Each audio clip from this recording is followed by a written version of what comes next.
नमस्कार। Between the lines with नीरजन में आपका स्वागत है। आज हम बात करेंगे शशि थरूर के बदले की। अभी शशि थरूर का राहुल गांधी की जो सभा थी, महापंचायत थी वहां पे केरल में, कोच्चि में, और वहां पे शशि थरूर का अपमान हुआ और उस अपमान का शशि थरूर ने बदला लिया। और बदले के बाद जो केरल कांग्रेस है वो हिल गई है, क्योंकि अब 2.5 महीने बाद ही वहां चुनाव होने वाले हैं। अप्रैल में चुनाव होने वाला है, जनवरी बीतने जा रहा है, तो 2-2.5 महीने में चुनाव है और उन्होंने बदला लिया है। क्या बदला लिया है, उसका चुनाव पे क्या इंपैक्ट पड़ेगा, यूडीएफ जो कांग्रेस नेतृत्व वाली सरकार है उसका भविष्य क्या है वहां पे, इन तमाम चीजों पे हम चर्चा करेंगे। लेकिन उसके पहले आपसे अनुरोध है कि हमारे चैनल को सब्सक्राइब कर लीजिएगा, बेल आइकन बटन दबाइएगा और कमेंट जरूर कीजिएगा कि आपके कमेंट बहुत महत्वपूर्ण होते हैं। तो बात यह है कि महापंचायत में तमाम कांग्रेस के बड़े नेता वहां मौजूद थे, सबको बुलाया गया था। और शशि थरूर तो त्रिवेंद्रम से चौथी बार के सांसद हैं, वहां से लगातार जीत के आ रहे हैं, बड़े नेता हैं। जो अभी 6 महीने पहले लोकप्रियता का एक सर्वे आया था मुख्यमंत्री के रूप में देखने का, तो 28% में सबसे अधिक ज्यादा लोग जो हैं वो सर्वे में मुख्यमंत्री के रूप में शशि थरूर को पसंद कर रहे थे। लेकिन अब बात यह है कि राहुल गांधी के करीब है नहीं, और जो केरल कांग्रेस के लोग हैं जैसे केसी वेणुगोपाल हैं, अब बाकी जो लोग हैं, केसी वेणुगोपाल खुद चाह रहे हैं कि वहां मुख्यमंत्री के दावेदार बने। राहुल गांधी के बहुत करीबी हैं, संगठन महासचिव हैं कांग्रेस के, तो हर जगह उनकी चलती है, ये कोई छुपी हुई बात नहीं है। इसमें हुआ ये कि जो महापंचायत हो रही थी, जो केरल प्रदेश कांग्रेस कमेटी ने आयोजित की थी, उसमें जब राहुल गांधी आने वाले थे तो पहले शशि थरूर को रोक दिया गया कि भाई जल्दी अपना भाषण खत्म करो। और वो जो है वो भाषण ही खत्म नहीं करवाया गया। जब राहुल गांधी वहां पहुंचे भाषण देने के लिए, तो राहुल गांधी ने मंच पे मौजूद तमाम नेताओं का नाम लिया, बताया कि ये हैं, इनका आभार, जो सब होता है आपने देखा है वो। शशि थरूर का नाम नहीं लिया।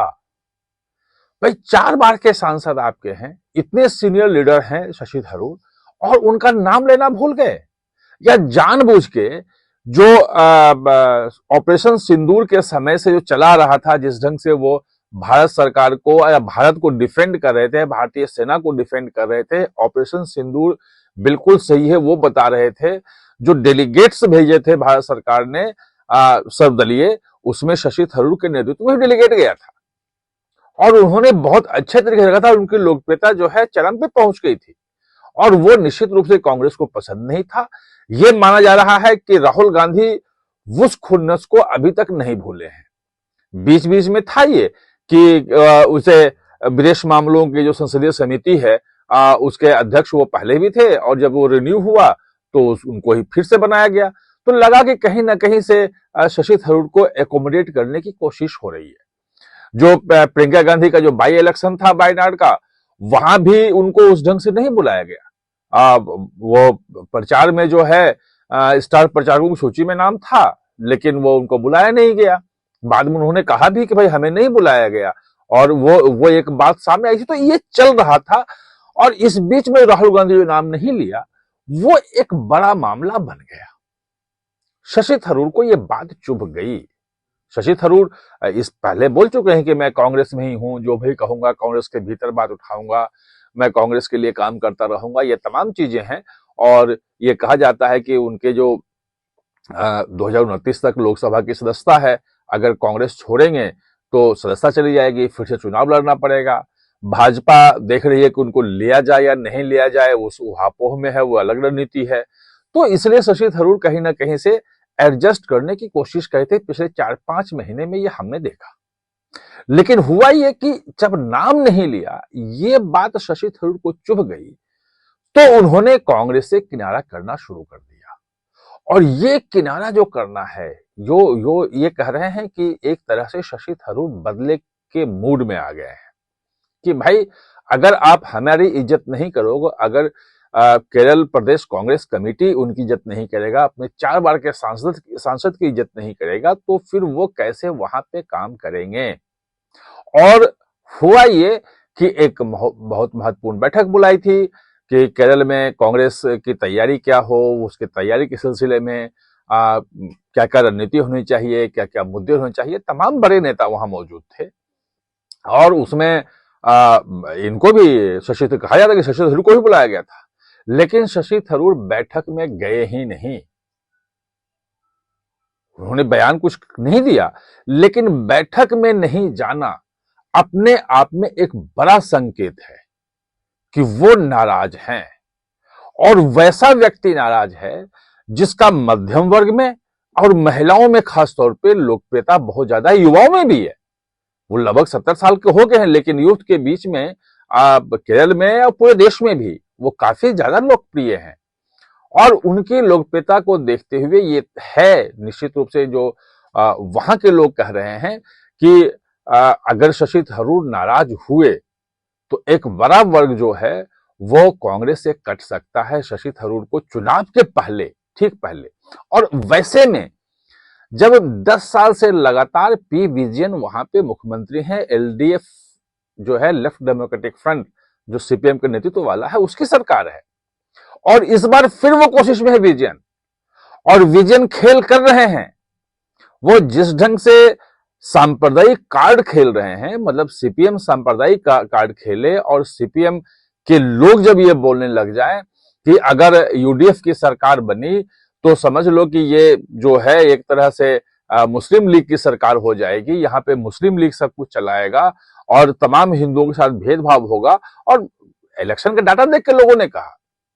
तो एक सांप्रदायिक हिंदुओं के ध्रुवीकरण की जो कोशिश हो रही है, और खास तौर पे जो श्री नारायण गुरु जो धर्म परिपालन योगम है उसका देख लें तो उसके जो नरेशन है, वल्लभपल्ली नरेशन, वो जिस ढंग से हिंदुओं के एकता की बात कर रहे हैं और वो सीपीएम से जुड़े रहे हैं। विजयन ने मुख्यमंत्री रहते हुए उनको अपने साथ कार में बिठाया और उस पर भी विवाद हुआ, तो वो हिंदुओं की एकता की बात, अभी प्रस्ताव पारित हुआ है वहां पे एसएनडीपी में, और जो नायर का जो संगठन है वो भी इस बात को लेकर तैयार है। और अगर आप देखेंगे तो नायर और जो इड़वा है जो खास तौर पे श्री नारायण धर्म परिपालन योगम से जुड़ा हुआ है, ये इनकी दोनों की जनसंख्या लगभग 40% है। तो ध्रुवीकरण की कोशिश कर रहे हैं, और इधर जो है वो एकजुट कर रहा है विजयन कि हिंदू वोट बैंक आ जाए, उसमें ईसाई वोट बैंक मुस्लिम खिलाफ मिल जाए तो बात हो जाएगी। बात फिर 70-75% वोट पर हो जाएगा, केवल 23-24% वोट मुसलमानों का है। तो उसके ध्रुवीकरण में जो भाजपा करती है वहां कर रही है सीपीएम। ऐसे में जो कांग्रेस का अंदरूनी विवाद है, अपना विवाद जो है, जो शशि थरूर जैसे महत्वपूर्ण नेता को आप साइडलाइन कर रहे हो, ये बहुत महंगा साबित हो सकता है कांग्रेस को। और अगर कांग्रेस जिस ढंग से अभी स्थानीय निकाय के चुनाव दिसंबर में हुए और कांग्रेस को जितनी बड़ी जीत मिली, शहरी निकायों से लेकर के और लोकल तक, ग्रामीण तक, पंचायतों तक में, वो ये दिखाता है कि वहां पे बदलाव के मूड में जनता है। लेकिन क्या कांग्रेस जनता की इस आवाज को समझ रही है? अगर आपस में लड़ते रहे और शशि थरूर जैसे लोकप्रिय नेता को किनारे करने में लगे रहे तो फिर कुछ और भी हो सकता है। अभी चीजें और प्रोग्रेस हो रहा है, और बीजेपी अपना हिंदू कार्ड वहां खेलने की कोशिश कर रही है। प्रधानमंत्री ने भी उस बारे में कुछ संकेत किया, जिसके बारे में हम आपसे आगे अगले वीडियो में विस्तार से चर्चा करेंगे। आप हमारे साथ जुड़े इसके लिए बहुत बहुत धन्यवाद।